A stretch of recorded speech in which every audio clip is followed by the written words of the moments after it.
2. Check, check, check, check.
Good morning.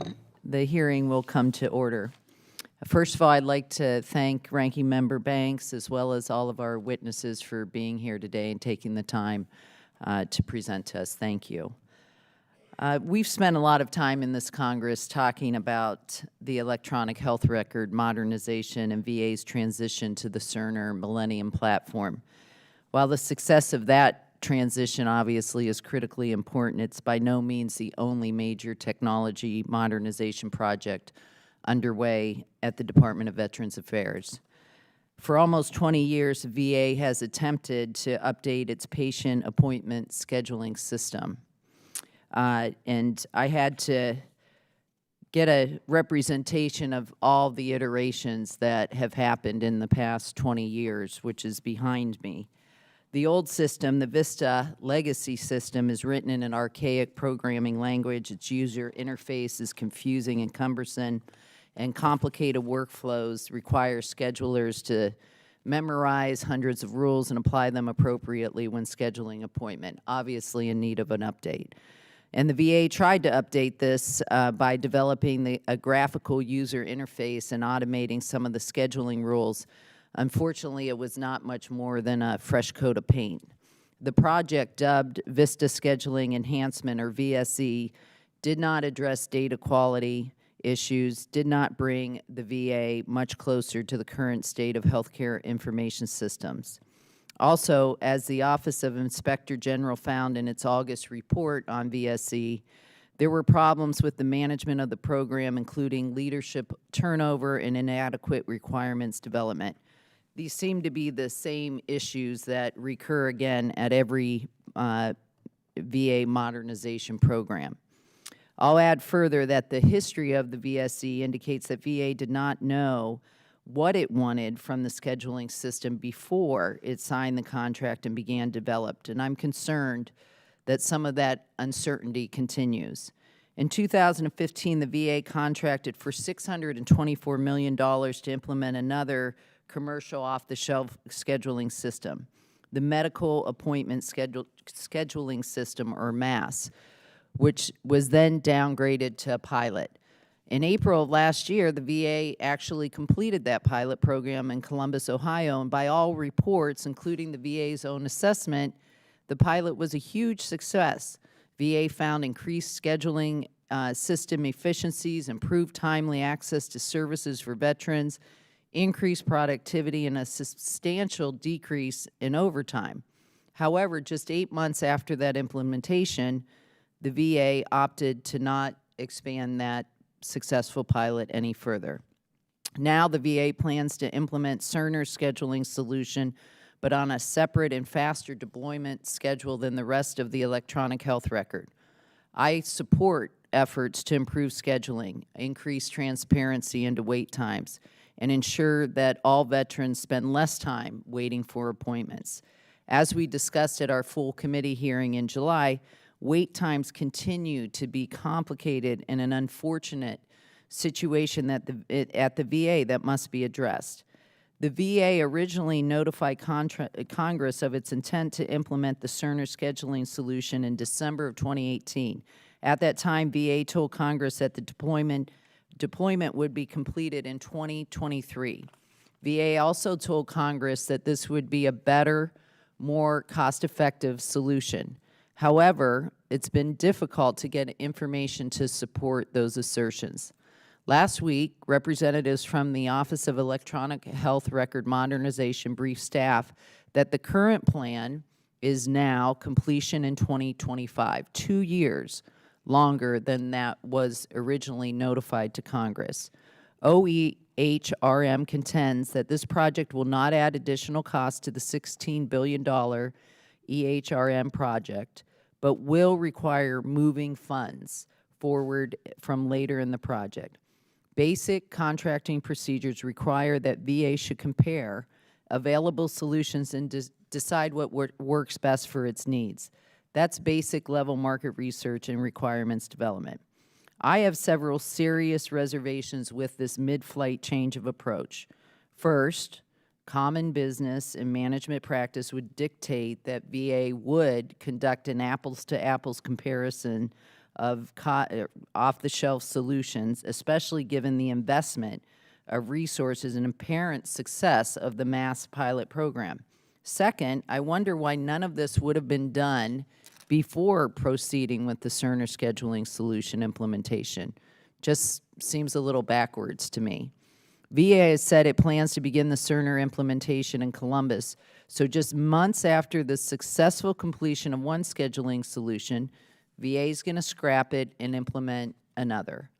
I expect our VA witnesses here today to explain how that is not wasteful. Further, there's a lot of change being planned, obviously, in VA healthcare, and change fatigue is a real concern. So I plan on hearing how the VA is planning to mitigate that. I'm also concerned that the VA made assertions to Congress before it had any actual analysis of user needs, of costs, or of benefits. Despite being 6 months out from beginning system implementation, the plan seems to be in rough shape. This includes costs, which the VA has said won't be finalized until November. It is my hope that we can end this hearing with more information and reassurance that VA has its plan on track. We need specifics on cost, schedule, and change management plan and the infrastructure investments needed for this ambitious project. I thank all of the witnesses for taking time to be here and for your work on this incredibly important project, and I look forward to you hearing your testimony. I'd now like to recognize my colleague, Ranking Member Banks, for 5 minutes to deliver any opening remarks. Mr. Banks. Thank you, Madam Chair. The appointment scheduling system is the VA IT system most badly in need of an overhaul, more so than the financial system, the claims paying system, or even the EHR. That was true 5 years ago when the secret waitlist scandal in Phoenix broke, and despite some incremental improvements to Vista, it's still true today. VA spent much of 2018 deciding which scheduling system to select. The decision in December to go with Cerner did not come as much of a surprise. After all, VA already committed to buy the Cerner scheduling package along with the EHR. The idea to put the scheduling implementation on a separate, faster track seems justified. However, my colleagues and I have spent all year asking for the details and analysis, but that information is only now starting to emerge. I need to see a lot more before I can put my confidence in this plan. First and foremost, I was disappointed to see the 3-year scheduling implementation stretch out to 5 years before it even begins.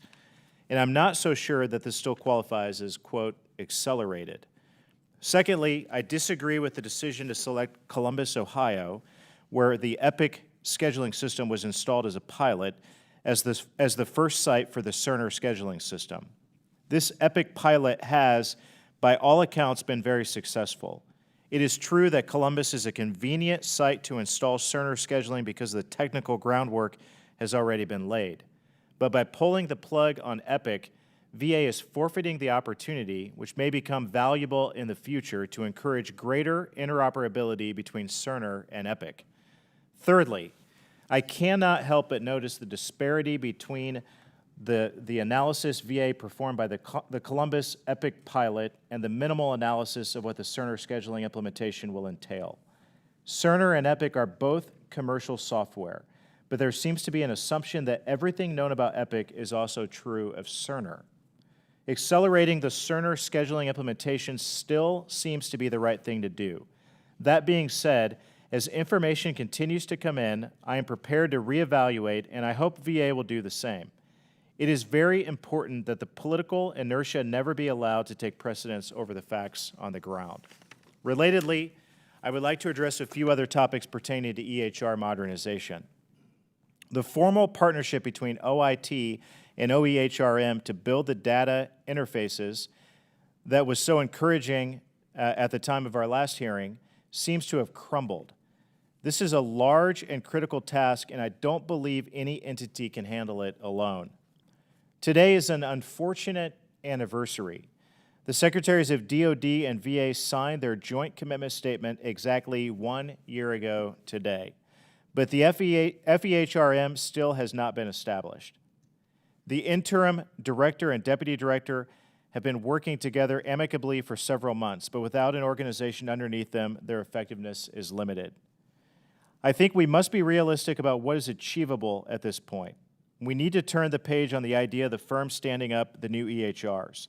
The critical decision-making window is closing. The firm can still be helpful as a governance body to sustain the EHRs, but we have to calibrate expectations accordingly. Before I yield, I want to also revisit the issue of EHRM cost estimates. Last year, I expressed frustration with the explanations VA was providing as to the assumptions underlying the cost estimate. Mr. Lamb and I sent a letter requesting the raw numbers. What we received in response was the same top-line estimates, and every time we scrutinized an assumption, it would suddenly change. OEHRM seems to have reacted to the subcommittee's oversight by zealously defending its funding. The cost estimate is still very much a black box, and it is clear that the actual spending rate is trending farther below the original projection. While that seems positive at first glance, OEHRM seems to have achieved it by shifting more cost onto other organizations within VA, and I intend to monitor that very closely. With that, Madam Chair, I yield back. Thank you. I would now like to introduce the witnesses we have before the subcommittee today. Mr. John Wyndham is the Executive Director of the Office of Electronic Health Record Modernization at the Department of Veterans Affairs.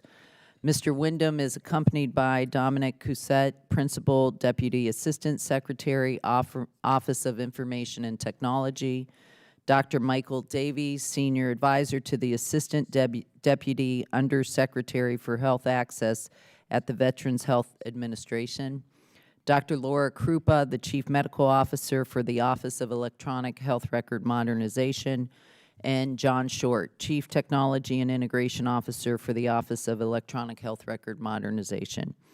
We also have Mr. Larry Rankemeyer, Assistant Inspector General for the Audits and Evaluations from the VA's Office of Inspector General. Thank you all for being here.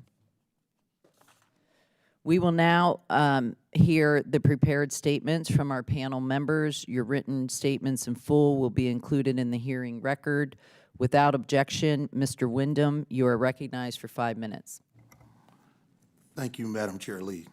Good morning, Madam Chair Lee, Ranking Member Banks, and distinguished members of the subcommittee. First, I want to thank you and the members of the subcommittee for your unwavering support of the Department of Veteran Affairs Electronic Health Record Modernization effort. Without your steadfast support, VA would not be able to deliver this critical capability in support of our veterans. Thank you for the opportunity to testify in support of the VA's initiative to modernize clinical scheduling by accelerating the implementation of the Cerner scheduling solution.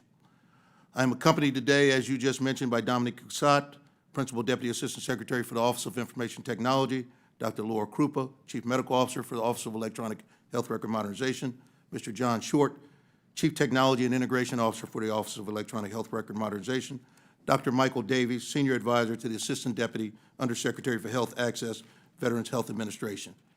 VA currently manages critical scheduling using the Veterans Health Information Systems and Technology Architecture, also known as VISTA. According to a VA study, VISTA scheduling does not provide VA with the requisite functionality, usability, and overarching business benefits. The outdated user interface and cumbersome manual processes create inefficiencies and prevent schedulers from viewing the medical provider's complete picture of available appointments. As a result, in 2018, VA piloted the Medical Appointment Scheduling System, also known as MAS, a commercial resource-based scheduling solution in Columbus, Ohio, to replace the clinic-based VISTA scheduling system. The pilot site demonstrated that resource-based solutions improve timely access for veterans, increase provider productivity, and enhance schedule efficiencies. Further, the resource-based solution increased visibility of available appointments, allow providers a comprehensive view of their entire day, and enable staff to efficiently manage resources needed for appointments. Because a resource-based scheduling solution supports delivering better health care for our veterans, VA will implement CSS to bring these benefits to all veterans.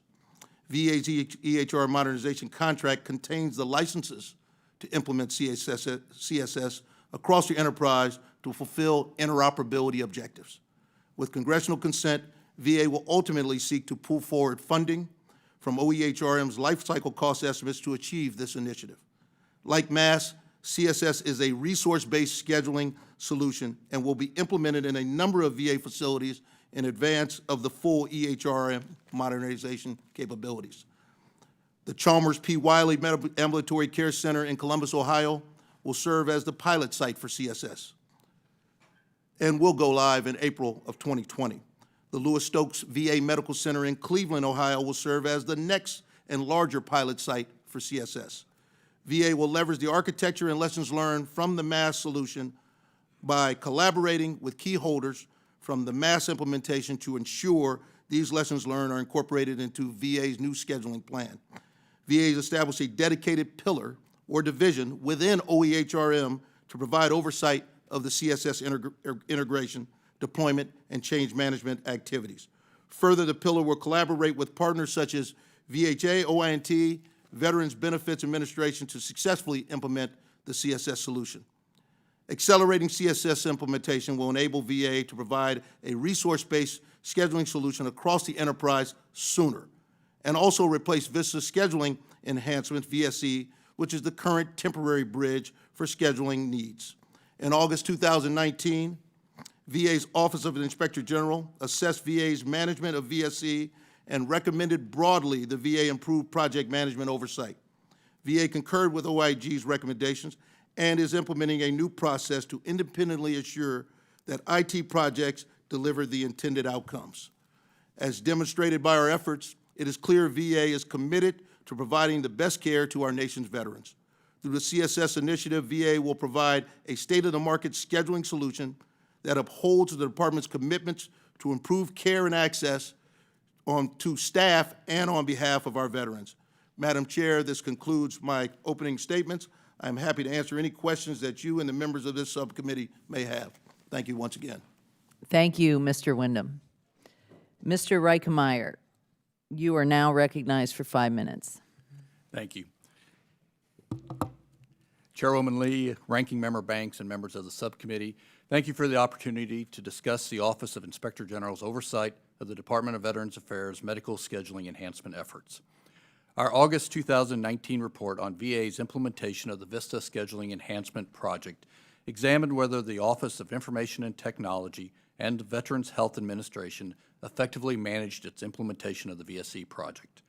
Although VSE is a relatively small program, originally planned for a little over $4 million, VSE was intended to provide essential near-term enhancements. VSE represented a short-term fix by updating the graphical user interface. VSE did not change any of the functionality of the VISTA scheduling system, only the look of the screens. Essentially, the screens would now resemble the calendar screens you might see in your own Outlook calendar.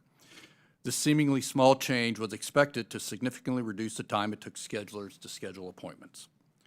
Since the 1980s, VHA has relied on the VISTA system to make and track patient medical appointments.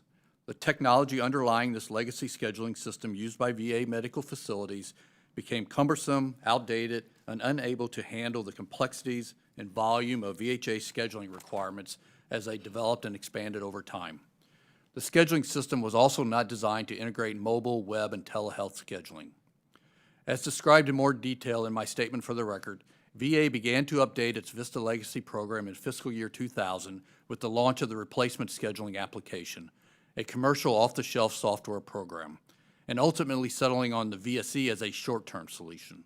VSE was a near-term fix, while MASS was to be developed almost concurrently and would represent the long-term solution. Then MASS was put on hold to place more emphasis on VSE, and a few months after that, MASS was restarted and eventually deployed to one location. Now VA intends to fast-track the scheduling component of the new electronic health record and has stopped any significant work on VSE and MASS. VSE's planned completion date of November 2015 extended well into 2018, a delay of almost 3 years, and the cost increased from a little over $4 million to almost $7 million. Our audit identified 3 key findings. First, VSE requirements were not properly defined to meet user needs. Because VSE was intended to be quick and simple short-term solution, VA did not put enough effort into developing and validating the requirements. Users were left out of the requirements discussion, and as a result, a number of functionality and usability issues surfaced. For example, schedulers needed to toggle back and forth between Vista, VSE, and the patient record system, which effectively negated any time savings. Second, insufficient testing during the development phase led to unidentified deficiencies, and once deficiencies were identified, contractors failed to address them. From June 2015 through July 2016, a number of problems were identified at the initial deployment site in Asheville, North Carolina, most significant of which was system slowness. Additional deficiencies included limitations on canceling and scheduling appointments. Many of these functional deficiencies could be traced back to inadequate requirements determination. Third, staff turnover in key management positions delayed the development and implementation of VSE due to the loss of project and program knowledge. We recommended that the VA Assistant Secretary for Information and Technology, who is also the Chief Information Officer, enforce required project management processes to ensure project planning requirements are adequately defined and supported before starting information technology projects. VA concurred with the recommendation and requested closure, as it has implemented a new program management review process through a policy memorandum signed on July 15, 2019. We have not closed that recommendation. We will monitor the department's progress, and we will follow up on the implementation of the policy memorandum to ensure it addresses the intent of the recommendation. Madam Chairwoman and Ranking Member Banks, this concludes my statement, and I would be pleased to answer any questions you or other members may have.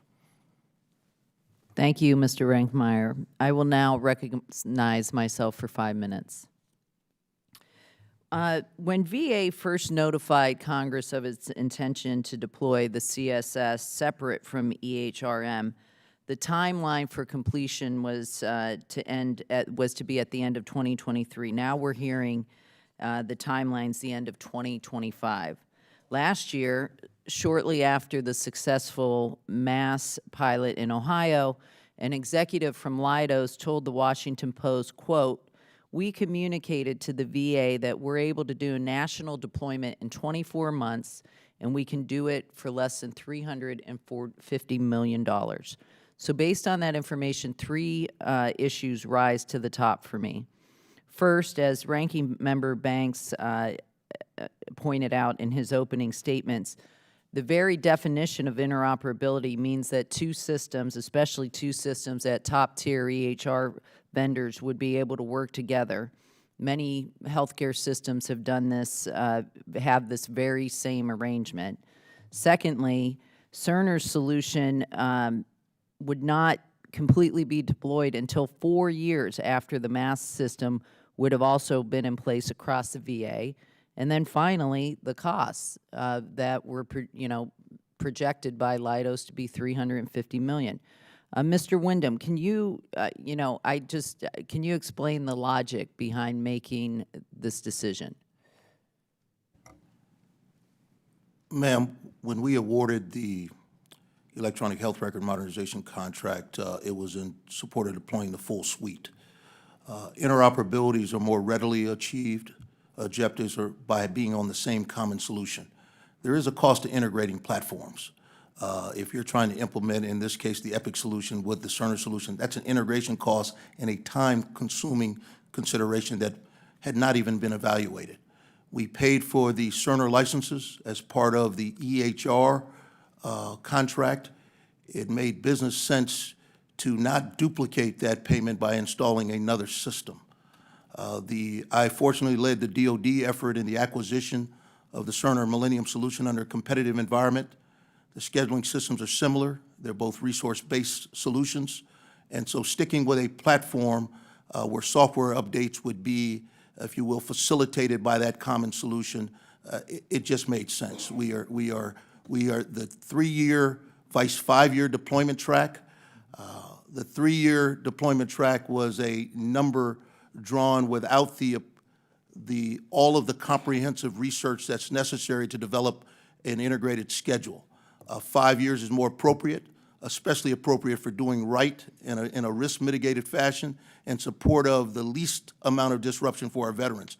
I can't speak to the Leidos declaration, I can tell you it was a $700 million ceiling contract, so I'm not sure why it would be articulated that they could be doing it for half the price. So I can't speak to that. All I can tell you, ma'am, is that this is hard, and we are mitigating risk in the best interest of our veterans, and we think we have a prospective timeline that does that and delivers the requisite capabilities.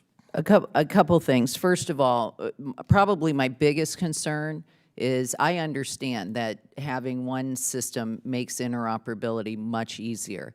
But the bottom line is, we're on the Mission Act. We're going to be requiring community providers to talk with the VA. So is your plan that everyone's going to have a Cerner operating system? I mean, wouldn't you want interoperability with other vendors? I think when you consider, ma'am, the answer is yes, we agree. When you consider the fact that we have 130 disparate solutions within the framework of VA today, integrating or incorporating another integration challenge. One of the toughest parts of our job is that we have to integrate into an existing solution and minimize the disruption that takes place to our care provisions. And so this is a measure that minimizes that disruption. We can evolve into the interoperability platform that you just recommended, and I think that's likely forthcoming. But I guess I want to make sure it's clear as well is that the existing contract expires in June of 2020. So we do not have the opportunity to stay on the present scheduling platform deployed to the Columbus pilot. Hence our desire to get there first, replace that expiring contract with a new contract to take us into the future. Thank you. My time is up. I'll recognize Ranking Member Banks for 5 minutes. Thank you, Madam Chair. Dr. Davies, I supported the decision to put the scheduling project on a faster track than the rest of the EHR. I supported the decision to wait until Cerner goes live at Spokane before starting the scheduling project. But all that was based on finishing in 2023. VA needed a modern scheduling system years ago. How can we say 2025 is an acceleration? As Mr. Wyndham said, Mr. Banks, the date of 2023 was reached in December when there was little visibility into what the actual project would look like. And now that we have greater visibility into what Cerner scheduling implementation is going to take, and we have an opportunity to reflect back on what happened in Columbus through the lessons learned, we realized that to do this right, to do the organizational change management, to get the benefits for the patients of shorter waiting times, for the providers with doing more work, more completed appointments, and the schedulers for being able to incorporate this into the work, we need to take the time to do it right, start with the pilots in Columbus and Cleveland, and then use that experience to go as fast as we can through the rest of the country as it makes sense. How much is that acceleration going to cost? I would defer that question to Mr. Wyndham. Dr. Davies, how much of the cost is expenses being pulled forward, and how much would be the new expenses? Sir, I would ask Mr. Wyndham to weigh in on that. All right. Mr. Rinkmeyer, in your written, do you want me to defer? Mr. Wyndham, do you want to answer that? Sir, we think there's 3 cost pools. Again, the infrastructure cost, which is the piece that we're still evaluating. We want to make sure, we think that the delta between the EHR, first of all, the primary costs are being brought forward from out years if Congress concurs. The infrastructure piece is that tough piece to calculate, because what we don't want to do is overly invest in infrastructure to deliver scheduling, and then when the remainder of the best of suite comes around, some new innovative approach renders that infrastructure upgrades obsolete. So we want to update the infrastructure in the right way, and so we are seeking to finalize the capture of those costs, sir. So we should have, within a matter of weeks, we should have actually detailed cost estimates that we would enter into negotiations with Cerner on. Okay, we look forward to that. Dr. Rinkmeyer, or Mr. Rinkmeyer, In your written testimony, you state that the VA expected the VISTA scheduling enhancement would save schedulers time, but, quote, it failed to deliver on that promise. Can you elaborate on how VSE was supposed to do this and how you determined that it failed? Not via the, I cannot elaborate in a technical sense, but I can tell you that what we found was that during the requirements development process, where the department was trying to establish what they needed from VSE, they really excluded the users. And as part of that, or, you know, essentially, without getting the users' involvement, the requirements were not developed adequately. They were not the requirements, the right requirements. And then when they went to test it at the initial operating capability site in Asheville, North Carolina, that was some of the problems that they discovered. That, you know, having to toggle back and forth between the VSE system and the computerized patient record system and VISTA was just taking too long. Dr. Davies, do you agree with that? I think it's important to remember that the users were thrilled at the time that we actually had VSE funded, that we actually had funding to improve scheduling. The users had 1 week to put in contract requirements that would kick this off. So there was no time during that time in history for those requirements to be fully elaborated, nor to bring in the users. So we had to depend on the analysis of alternatives that had been done 3 years earlier to come up with the broad statements that we knew were the direction that needed to be to go in, and then use the contract time to more fully elaborate the requirements. Mr. Rinkemeyer is right. I mean, the users were not brought in at that time. They were brought in later, so it became something that was improved over time. Thank you. I now recognize Mr. Lamb for 5 minutes. Thank you, Madam Chairwoman. I'm not sure who knows this, so anyone can feel free to speak up, but the original contract for Mass was $624 million. Is that correct number? Okay, I'm getting nods just for the record. That's good. How much of that $624 million did we spend?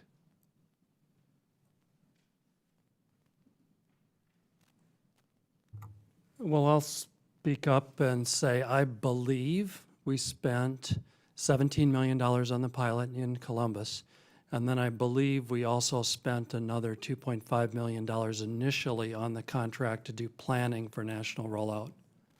There may be other costs that I'm not aware of, but those are the two numbers that I'm aware of. Okay. Anyone? Congressman Lamb, Agree with I'd that, ask that disagree we with it? take that for a lookup. That's an OI&T project, and we'd have to reach into the OI&T portfolio to pull out what was expended against the ceiling of that existing contract. Okay. Yeah, I mean, that's an important number for us to have when we're looking at all the money that's being spent on something that we're not actually going to use. Now, in your comments, I think it was Dr. Davies who said that there were lessons learned from Mass and Columbus, and that's actually why you want to debut the Cerner solution there, because you think that there are, what I took from what you're saying is you think there are aspects of what was learned in Mass that could be incorporated into Cerner. Do I have that right? Yeah, I would offer, sir, that the driving element for replacing Columbus is the expiring contract that supports the present EHR system. That expires in June of 2020. Hence, we're trying to get there and replace it before that contract expires, and there's no software support after that. So that's our intent, is to replace out a system, and oh, by the way, is it provides a system that has already transitioned to a commercial-based, resource-driven scheduling system, and we feel like that's a way to facilitate better understanding for deployment across the enterprise. Yeah, that part I understand, but you chose Columbus as a pilot site, and maybe not you personally, but VA chose Columbus as a pilot site originally knowing about the length of that contract. So you chose Columbus for whatever advantages it presented, inked a $624 million contract, and then set aside the thing that we built with that $20 million. So that drives a little bit of the skepticism that you may be perceiving. I understand it if you've decided that since we're going with Cerner, we might as well have a Cerner scheduling platform, But we're right to be concerned about sort of the sunk costs of this other idea called mass, right? I agree, sir, with the sunk cost element. I guess I would state that the mass contract was awarded in August of 2015.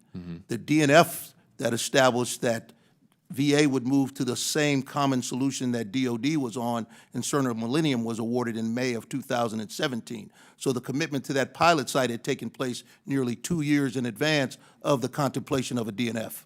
Right. So that's why I'm saying I understand where you want to go with this now. I think we're still quite puzzled at the timelines and how long it's going to take and what the advantages are. But I guess with my remaining minute and a half, I would like to know what protocol are in place right now to make sure that we maximize the lessons learned in Columbus for the Cerner solution.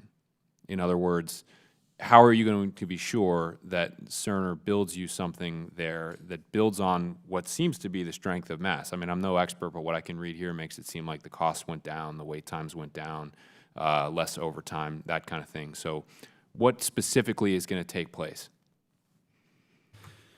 We have we have three things that, first of all, there's documents that have our written lessons learned that have been shared among the teams. Secondly, I think we have learned that it's critical to have the software implemented right.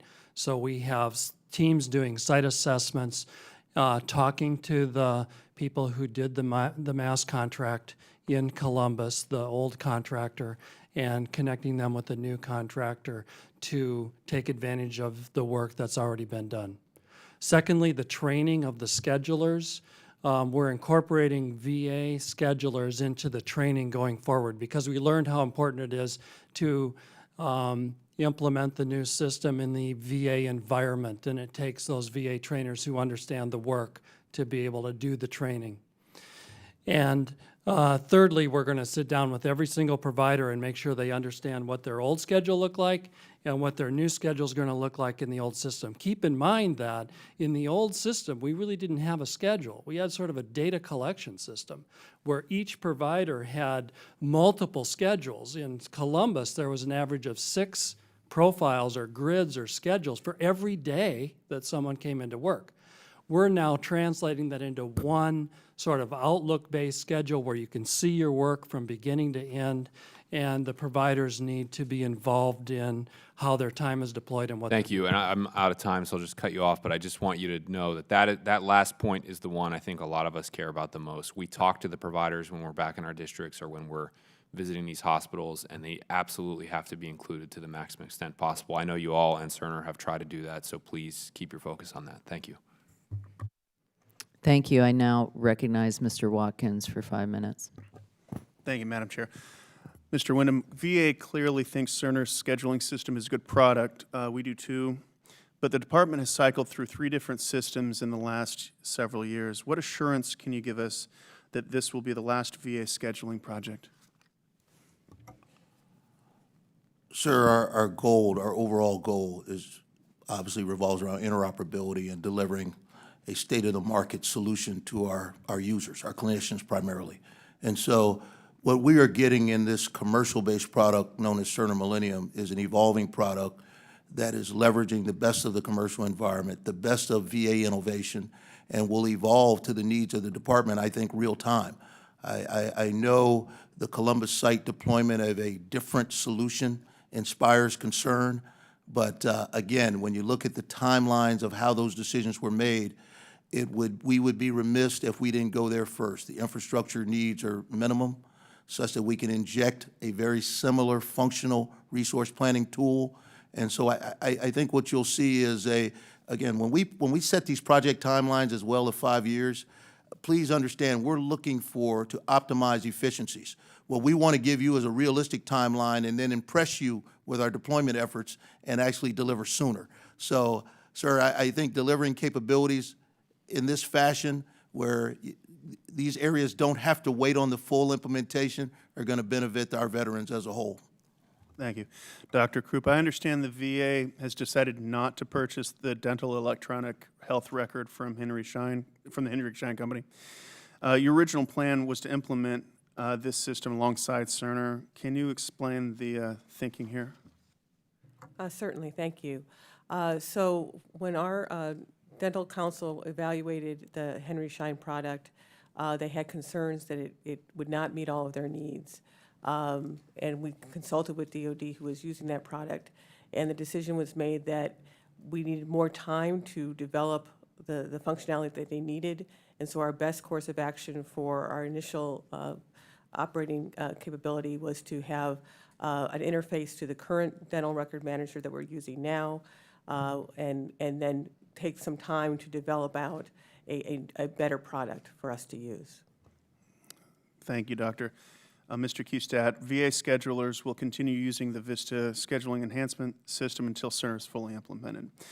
But the VISTA scheduling enhancement still has 23 outstanding defects that impact its usability. What's your plan to fix the defects? Thank you, Mr. Watkins, for the question. Our plan is to keep VSE in sustainment. We see it as a sustainment, and we'll fix issues as they occur.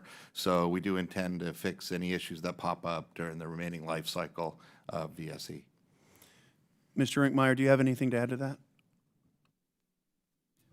No. I yield the balance of my time. Thank you. I now recognize Mr. Roy for 5 minutes. Okay. We'll reset.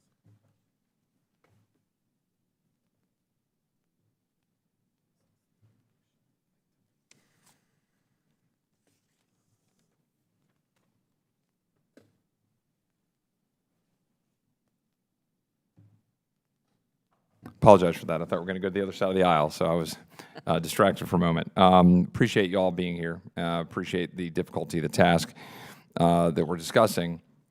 My background, for what it's worth, I have a master's in management information systems. I've dealt with systems implementations in previous lives, previous jobs. Was also in government as the first assistant attorney general of Texas, having to deal with implementation of child support systems. So I understand a lot of the difficulties that go into that. I do think that there are obviously some concerns here about the timing and the length of this, and what the ultimate result in the product will be. The good news is I've spent a great deal of time in my district in August, and the district I represent in Texas 21, which has Kerrville and San Antonio. So we've got some significant VA facilities and a large number of veterans. And the overwhelming sense from the folks that I talked to, particularly in Kerrville and at Audie Murphy, is that where things are already moving quickly with mission, they're seeing some very positive results, and they're seeing some significant improvements in what's happening in terms of service, and I'm getting very positive feeling on that right now. But the continued concern being raised, of course, is everything we're talking about here in terms of how health records and scheduling and all of these kind of work, and how much that interferes with the larger goals and initiatives of what we're trying to do to deliver health and deliver services to veterans. Obviously, that's a statement, and we're here to hear from y'all. But it is. I'll just say one last point on this. Right, in the time since this timeline began, right, this didn't exist. 11 years ago, 12 years ago, this didn't even exist. That is both a statement of the difficulty of the task, as technology has evolved so quickly, and it's also a statement of, can't we get this done? So many great things have occurred in such a quick way. And one thing I would throw out there that I think is worthy of discussion, the Army Futures Command, which I am proud to represent in Austin, Texas, has a co-located facility. It's located in downtown Austin, but with the Capital Factory, which is a place in Austin, Texas, where you bring a bunch of entrepreneurs together to smash people together for idea generation. I would like to at least discuss the benefit of having, a VA component to something like that. It doesn't have to necessarily be in Capital Factory in Austin, Texas, although I would obviously advocate for that. But that kind of thinking and approach to figure out how we can sort of bust through what is a perpetual problem in government systems development. I mean, let's just be honest. We all know it's a problem. My dad worked in systems development in the Internal Revenue Service in the 1980s. I kind of grew up around this and understood it and saw it in terms of tax systems modernization. It's hard, and I get it. But sometimes we get caught up in all of the buzzwords of interoperability and synergies, and we can go down the list of the words that will make up 80% of testimony typically when we hear about these technologies. And I get it, I understand it, but we get wrapped around those axles, in my opinion. A couple of quick questions, if you don't mind. Dr. Davies, Dr. Krupa, the scheduling system is obviously very important to wait times. What impact will accelerating the implementation of the Cerner scheduling system have on wait times calculation and on the referral system? We believe our experience has been that a resource-based system with a single calendar improves wait times. That was our experience in Columbus, Ohio, and we anticipate that benefit throughout the rest of the country. Will that be experienced immediately? No. In Columbus, it took about 6 months to get to an equilibrium where we had the system-generated timestamps kick in, and then after that, we saw the improvement in wait times. So part of the issue was measurement of the wait times. The other part of the issue is working more efficiently with better tools. Okay. Mr. Cusitt, the Office of Information Technology has cycled through a lot of different project management processes over the years. I understand you have a new one called Agile DevOps. VA's record of IT capabilities versus IT investment has been raised as a question over the years. How is this new process different, and what should we expect from it? So you're correct. We have, since about 2016, adopted both ITIL practices and DevOps and Agile practices, and we're actually in the process of renaming DevOps to DevSecOps to show the security we build in. So that, coupled with our VIP acquisition process, embeds all the best practices for engineering and architecting and program management into our programs, and we've been having some success around that with over a 90% delivery rate on time and within scope and budget for our programs. Well, thank you very much. Thank you. I now recognize myself for 5 minutes. Mr. Rankemeyer, based on the recommendation made in the VSE report, would the Inspector General be concerned about the testimony we're hearing right now regarding the lack of concrete plans? Why or why not? So yes, we would.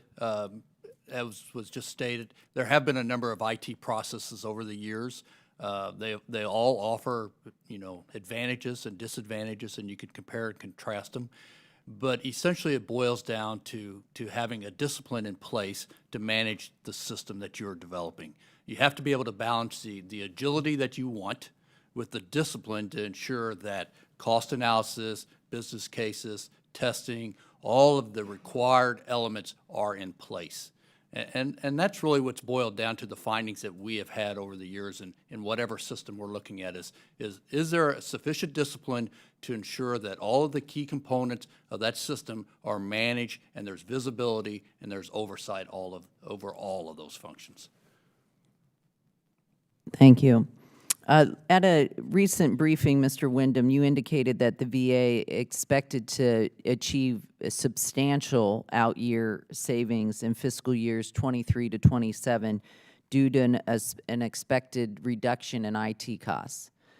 You specifically cited the declining costs of items such as computers, servers, networking equipment as contributing factors. I'm concerned that these estimates do not consider the need to keep pace with the evolving state of technology, as my colleague, Mr. Roy, pointed out. Yes, it's true that a laptop that costs $2,000 today might cost $1,000 next year. The government, however, should not be planning to buy outdated technology as a cost savings. What's the strategy? I mean, where did you get to that conclusion? Ma'am, I think those remarks may have been attributed to me by accident. I've done no analysis of out-year equipment purchases. I would defer to my Chief Technology and Integration Officer on where he thinks innovation is going in the way of end-user devices, whether it be as a service or whatever. So I have no recollection of ever making such a statement because I've done no analysis in that arena. Mr. Short, can you weigh in on that? Yes, ma'am. I didn't make that statement either, but yes, I'll weigh in on that. In that regard, it would be included in the Cerner cost throughout the program. More and more of the EHR function, scheduling function, everything is included in that cost that we've laid out for the 10 years. And as over time, all the Vista pieces will be deprecated on the EHR side, and OIT is looking at the other portions of Vista. So for many of the systems we've identified, there's over 60 we've identified outside of Vista that would also go away through that 10-year transition. Those would be the ones that could be attributed to that, reducing the servers and overall maintenance of those systems. Okay, but let me be clear. So you're going to start the scheduling process literally from the East Coast going west, but you're starting the EHR from the West Coast going east. So how do you plan, like, there's infrastructure issues, obviously, and by the way, you're not going to implement the EHR in Columbus until 2025 or 2026. So have you accounted for the infrastructure needs with that sort of crisscrossing the country? Ma'am, that I alluded to earlier, that's why it's so important to get the infrastructure plan right. I don't want to introduce to you costs that need to be brought forward until we put the appropriate rigor in what is I don't want to say the minimum level of infrastructure investments, but the right level of infrastructure investments to support just the scheduling deployment. It is, we're doing current state reviews, just like we did on the full implementation. And so we'll have better visibility on what actual infrastructure costs will be. As you know, in the Pacific Northwest, we discovered a substantial refresh element that needed to be done in advance of deploying the EHR.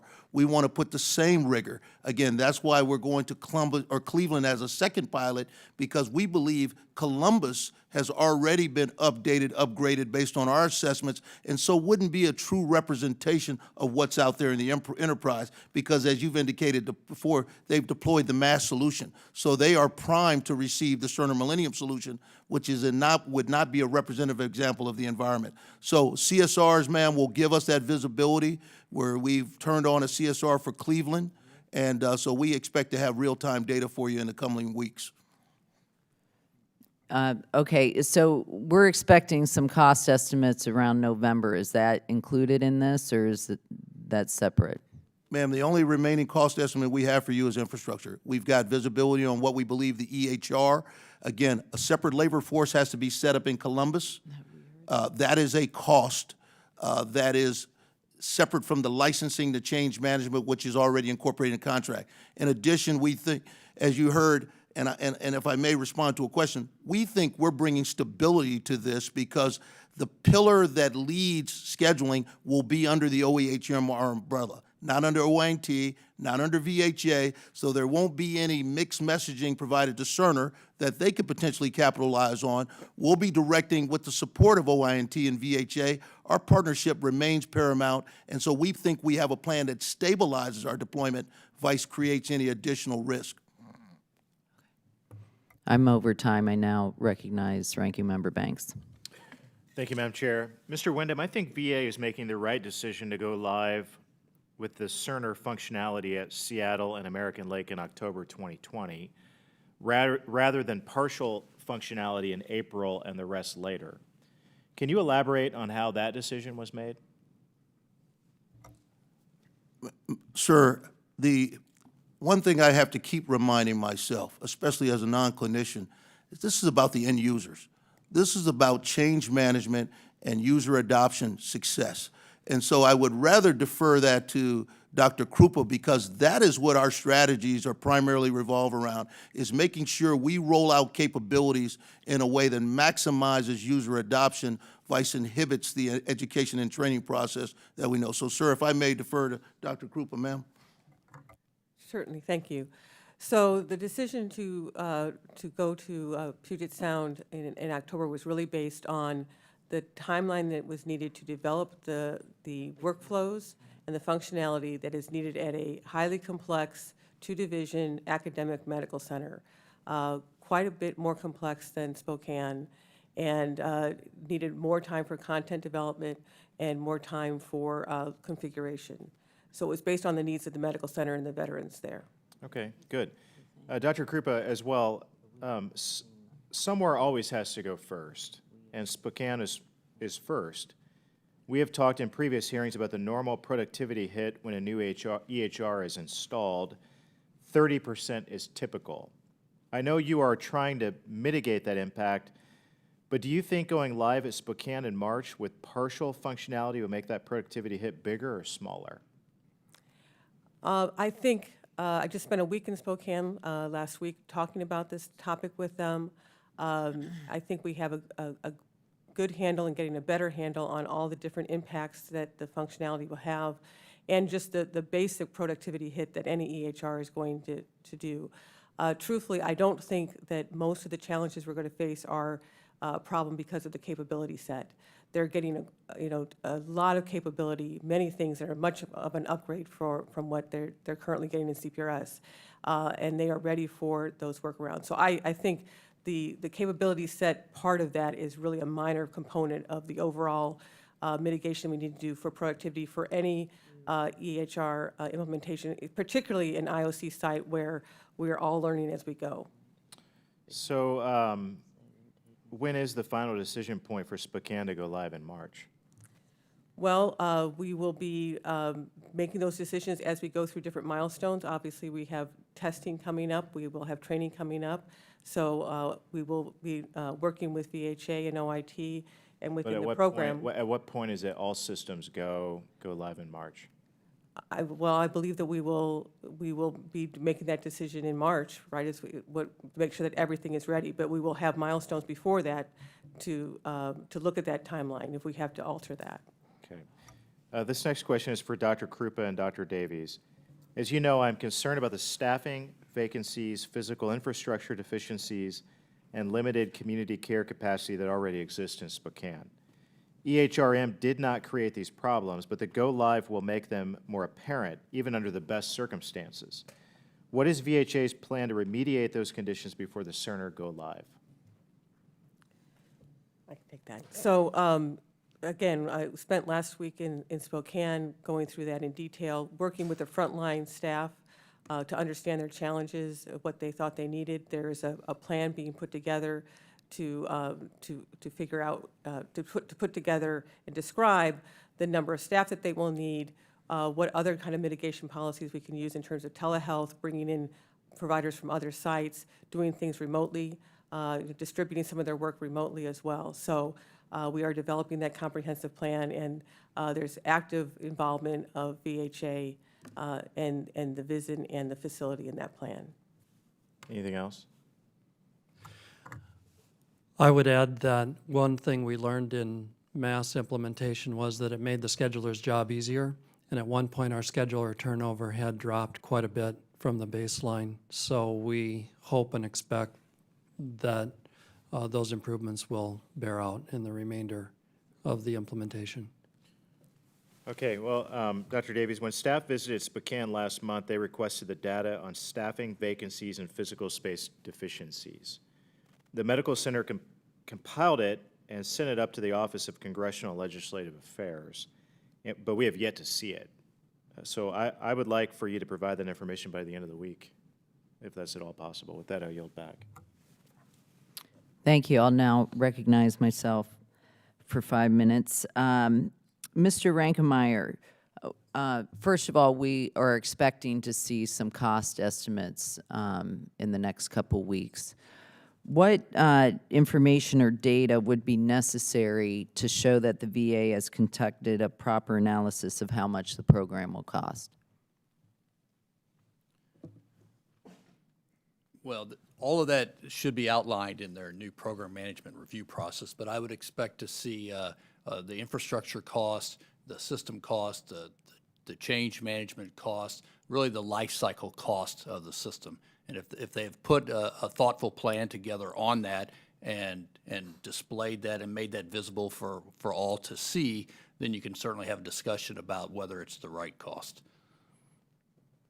Thank you. Would OIG have concerns about the reliance of on future cost savings in this case?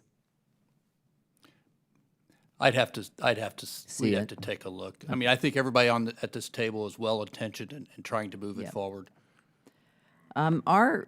Kusit or Mr. Wyndham, our understanding is that the OEHRM is responsible for the hardware that's needed for the deployment of the EHRM. The issue of funding and planning for long-term technology refresh cycle comes up every EHRM briefing. We're told that this is OIT's responsibility. So what's the plan to meet that responsibility?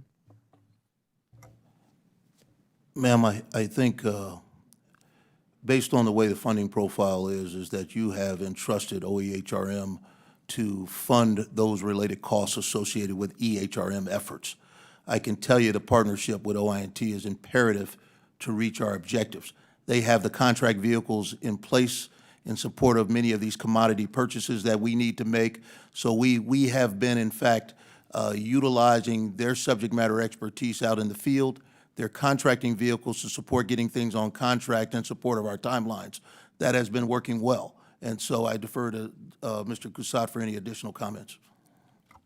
Yeah, I'd agree with Mr. Wyndham. We have a very close partnership to look at all of the sites that are coming up for deployment, determine where they are in the modernization that's needed to support the Cerner system. We go ahead and pay for the things we already had planned in the course of our normal modernization, and then we work with OEHRM to determine the things that need to be accelerated and done more quickly for that site, and then we work to cost that out through the OEHRM program. So is it safe to say that you'll be responsible for the likely refresh that's going to be needed at the facilities that go live with the CSS early on, but then won't get to the rest of the EHRM until the end of the deployment cycle? Yes, ma'am. We are responsible for the IT underpinnings and infrastructure for all of the sites for either CSS or Cerner to make sure they're ready for deployment. Okay.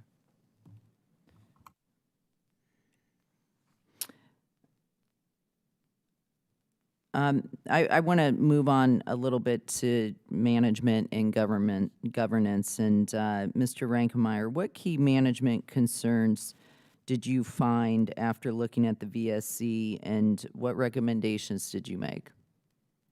So we made one recommendation, and that was really to ensure proper oversight and that the project development process was followed. As I mentioned earlier, there's been a number of processes that have been in place over the years, and they all provide some value. It really comes down to leadership, ensuring that they're following, ensuring that the T's are crossed and the I's are dotted, ensure that there's a disciplined process that protects the taxpayers' money and provides reasonable assurance that the system is going to be developed. One of the concerns that we had with VSE, and as I pointed out, it's a very small project, so certainly it's not fair to maybe compare it to the CSS system, but there was such a constant shift in direction with VSC, as I pointed out. For a while, it was the highlight, then it shifted to mass, then it went back to VSC, and now it's ultimately with the Cerner scheduling. I think that's what I would highlight. Okay. This one. In June, you told Mr. Wyndham, you told the committee staff that OEHRM was only partially staffed. How many positions have you filled, and how many are open?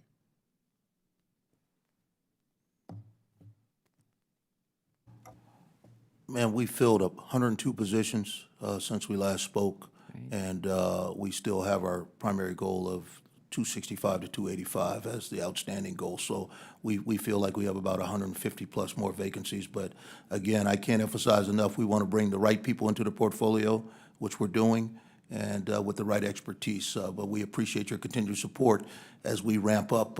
We think we're making substantial headway. Great, thank you. I'm finished. Would now recognize Ranking Member Banks. Thank you, Madam Chair. Mr. Cusat and Mr. Short. Continuing on the subject of Spokane, I understand the data center is directly underneath the kitchen and leaks have become almost routine. The only way to solve it would be to relocate the data center or to relocate the kitchen. And until that happens, all anyone can do is put a tarp over the servers. Again, EHRM did not create this problem. What is the long-term plan to solve it? Mr. Banks, VHA owns the facilities. They have the construction. It's one of the items that we laid out. Cerner also called it out in the current state review CSR that they did. And VHA is in the process of doing contracting to resolve that. For the record, we can come back and give you the plan that they have. Okay. Anything else? Yeah, Ed, OINT is working very closely with VHA to look at all the data centers, the closets, make sure that their current state, if they can't be changed by the time of the rollout, is within performance tolerance levels and can be managed. But it is our aim and intent to work with VHA to upgrade them for the long haul. Okay.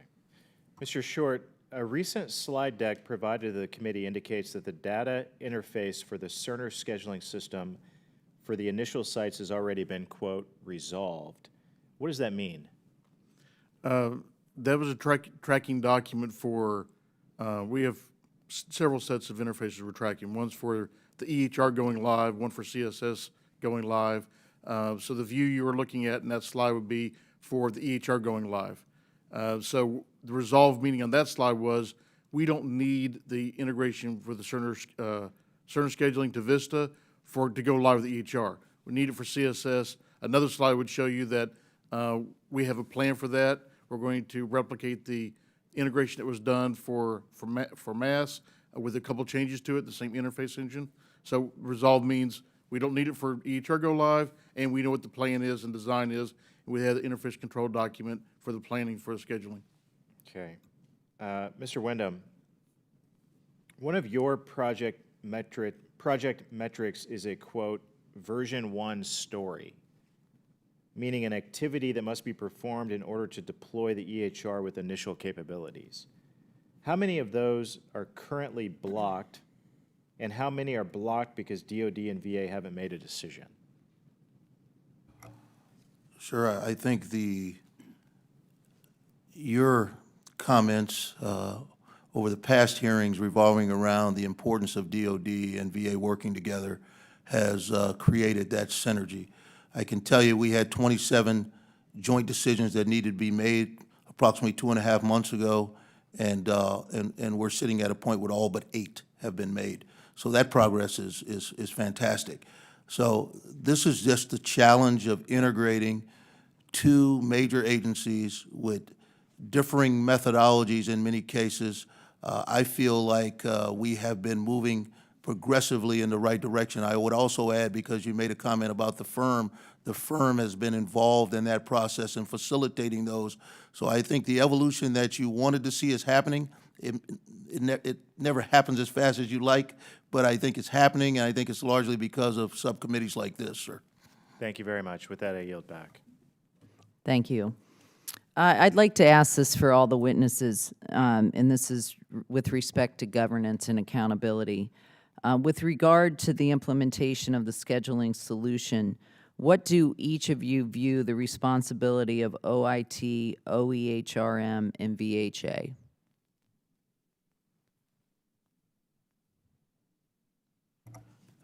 Ma'am, I believe that under the DepSec, I report directly to the DepSec on behalf of matters as it pertains to OEHRM.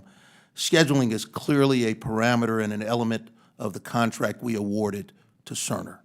We will be modifying the contract because the deployment of scheduling separately is a new scope item, but is a scope well within the capability set that presently exists in the contract. I believe the accountable person is me. OINT and VHA are vital teammates. They're the ones who control the users, the infrastructure, the network, the things that we have to ride on and need to support our overall success. So that partnership is inseparable. And so that's the way we are moving forward in our strategies is OEHRM has the rose, if you will, but being able to tap into the resources of OINT and VHA are critical to our success, and I think those partnerships not only have evolved, but continue to evolve in support of our ultimate mission objective. So that's how I would describe it, but I would defer to OINT and Mr. Casad if he had any additional comments. I certainly agree with everything Mr. Wyndham said. A few things we do in OINT to hold up our end of the team is we instituted, in light of the IG report, we instituted a new PMR process for all of our programs where we have some rigor for reviewing those programs regularly. We have a governance process that if there are any issues that pop up during the PMRs, it goes up to the governance process. And this is all overseen by our new Quality Performance and Risk Office that houses our Chief Risk Officer and our Chief Audit Executive. We've divested that office of any operational duties so that they are sort of our internal conscience, so to speak, to do some internal validation and verification and audit and make sure everything stays on track, and they can inform the CIO and me as his deputy when things are off track, and the governance board. And lastly, I'll say I see it as our responsibility and VA CIO's office to build a very strong partnership with DoD CIO's office. I co-chair with my counterpart, the principal deputy in the DoD, S.E. Miller, an IT steering committee. We're going to meet actually this afternoon where we have a forum to talk about interoperability issues. We want to break all barriers down. So I see that as part of our responsibility to build that relationship. Speaking for VHA, I would say that we represent the end users and the interests of the schedulers and the physicians and non-physician providers who are using this system. Our strong interest is making this right, to make sure that this works in the day-to-day workflow of them so that they can serve the veterans' needs every day. We do, ma'am, as you may know, maybe 60 million appointments a year in VA. So this is right at the heart of our mission delivery. In that vein, our office is organized in 10N operations, and we have direct connections to the facility network and facility leadership. And we're very interested in the organizational change management, in the training, in the preparation of the users for the go-live date, and in the continual improvement of using the information afterwards to improve. So I see it as two steps. We need to get the information system in place, and these guys are going to do that, and we have a great team, you know, with working together with them. Once that information system is placed, then we need to train the users, especially the mid-level managers, to help take the information, the new information that they now have, and use it to continually improve care for our veterans and the efficient operation of our system. Thank you. I don't have too much to add, 'cause I agree with Mr. Wyndham, but I see myself as, you know, I'm a clinician. I've been in VHA for over 30 years. So I strongly feel that we are the servant for VHA to bring this functionality to the frontline users and to veterans, including VBA in that as well.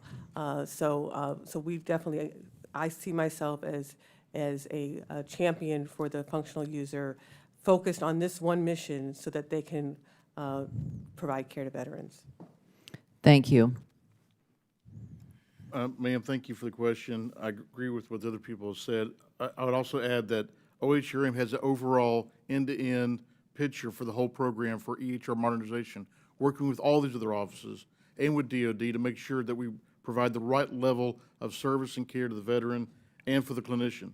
For VHA, to maintain the facilities, improve the facilities, so we put the EHR into the right facilities. We don't have a leaking data center. We have the right data center. We have the right facilities. And to also provide the staff for guidance, direction, testing, planning, and validation to improve that clinical care.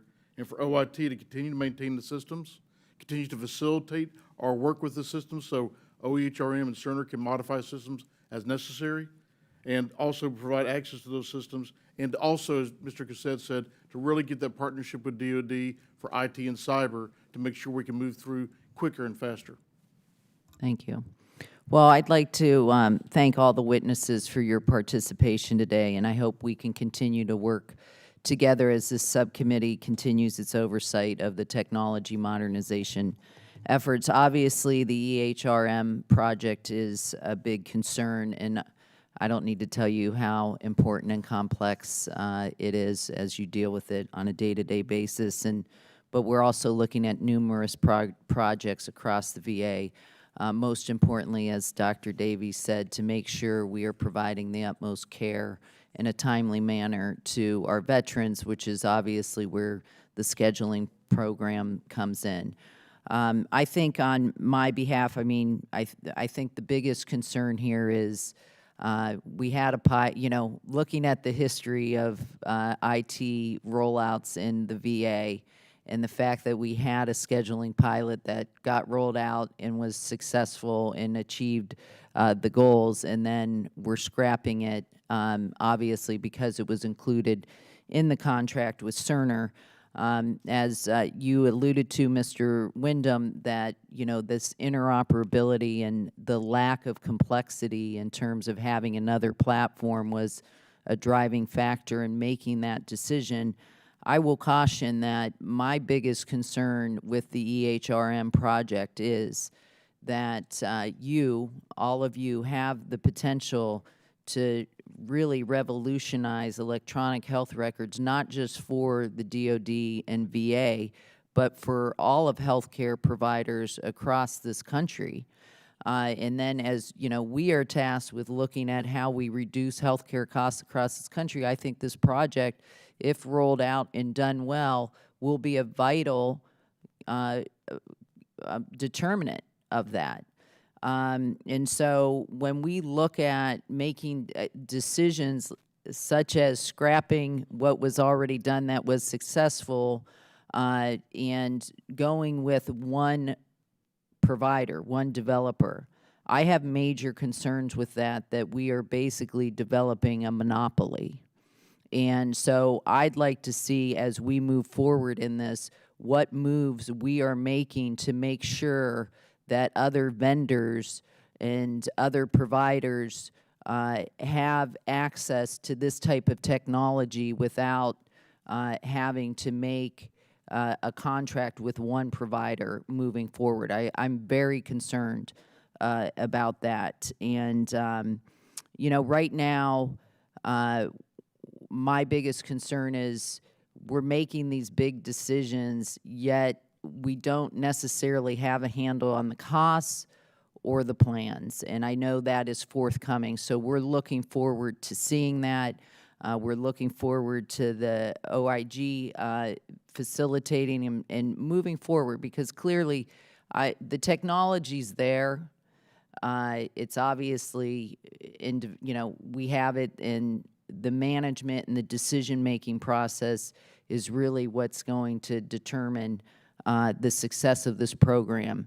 And, I can't stress the complexity of this, and I respect all the work that all of you do, and I continue to stress that we are working together to make sure that this is a success, most importantly, for the veterans of this country. So thank you all for your time, and we'll see you later. Thanks. All members have 5 legislative days to revise and extend their remarks and include extraneous material, and the hearing is now adjourned. Thank you.